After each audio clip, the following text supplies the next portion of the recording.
Thank you all for being here. 2/3 of students who cannot read proficiently by the end of 4th grade either end up in jail or on the welfare system. 2/3 of those who cannot read proficiently by the end of 4th grade. So think about that number, 2/3, and in 4th grade. It's pretty amazing. So more and more people across America are retiring their books to shelves to collect dust, and they don't even realize the amount of the toll that it's going to take on themselves and especially their children that they're raising. So not only is reading a lost art, but it serves the human mind with critical benefits that would otherwise be swept aside. Today, I'll discuss the problem of the lack of reading across America within different age groups, what we are giving up, and then offer some ways that we can all bring the importance of reading back into our lives, our daily lives, and if not for our own sake, for the sake of our children. So according to a U.S. study for Scholastic, a survey of 2,558 U.S. children showed only 51% say they actually like to read for fun. 51%. And that number is down from 60% in 2010. 62% of children between the ages of 6 to 8 said they enjoy reading for fun. However, this drops to 46% from ages 9 to 11, up to 49% from ages 12 to 14, and back down to 46% from ages 15 to 17. Any of these stats that you look at, though, that's not even half of the children. That's under half of these students who say that they have problems with reading and they do not like to read. So what can we do? The change starts with us in our own individual lives. So how many of you have read a book in the last year or 12 months, by the show of hands? Book of Mormon. There you go. Awesome, yeah. And it might be a little different for us because we're all young, we're in school or we've been in school, so we read a lot more often than the average adult perhaps. But a Pew Research study found that 27% of American adults did not read a single book in the last 12 months. 27%. So that's about 2 of us in here. Of course, we're different because we're younger and we have been in school, so it's a little different. But nearly a quarter of all adults have not read a single book in the past 12 years. That is a huge problem. The average American reads 12 books a year, but this has been hiked, this number's hiked, they assume, because of avid book readers who tend to read a lot of books compared to the majority who don't read as much. The median is 4 books per adult, so still not too bad, but if a quarter of all adults aren't even picking up a book in a year, that is the real problem. According to another study done by millennialmarketing.com, people from the ages of 15 to 24 spend an average of 50 minutes a day reading, while the age group of 25 to 64 spend an average of 32 minutes a day reading. Either way you look at it, any age group, that's still less than an hour a day that they're spending. Whether they're young people, middle-aged, or older, it's still less than an hour a day that they spend reading books. So why? Why are we reading so little? Why is reading being swept aside and not a priority anymore? But perhaps it is because we are reading too much with school, too much with our work. In that same group from Scholastic, 60% of those who stated that they enjoyed reading more when they were younger said now that there are so many other things that I now enjoy more than reading. Here's another very real problem. 47% of those surveyed said they have to read so much for school that they are burnt out when it comes to reading anything extra or anything that's worthwhile for their own pleasure.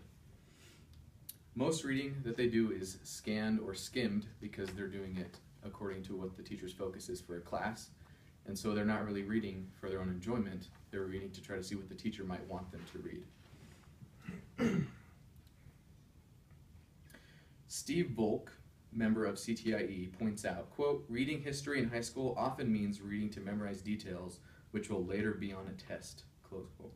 So students are reading on ice, so to speak, is what he says. Students are careful about what they choose to read and what they choose not to read, chapters they choose to read rather than chapters that they just skim over because they're seeing what the teacher wants and so they just jump around. And I think we all know what that's like in our classes because we have such a huge workload of reading to do that we try to think about what the teacher wants and to jump to those spots. And a lot of younger people, and I'm sure we're all pretty good at doing that. And this is causing a lot of anxiety with students. It causes a lot of anxiety with young people who are in school because they're stressed out about doing what the teacher wants or reading what the teacher wants and the huge workload they have to deal with. So students are reading too much for their own homework and assignments, or rather they're just graded too much based on what they read. So perhaps if the teachers didn't grade them so much on what they read, perhaps there would be a different change in attitude of students towards reading. And what can we do, us in this room, what can we do to help this problem? First, we must start with enthusiasm early on with our children. Sometimes it might be, it's never too early to start with our children, but sometimes it can be too late to start that enthusiasm and build it up. We need to help kids define their why. Why are they reading? Why are they reading a book about Abraham Lincoln, and why was he important? Or why is the character of Jay Gatsby so intriguing in The Great Gatsby? If children understand why they're reading something or why it's important that they need to be reading it, they're a lot more likely to give their attention to that piece of literature. And even if we find it hard ourselves to read, let's not spoil it for the young minds who could be attached to reading and therefore have a lifelong love for reading. Let's not spoil it for them. Let's read more often ourselves. Let's have more books around in our homes.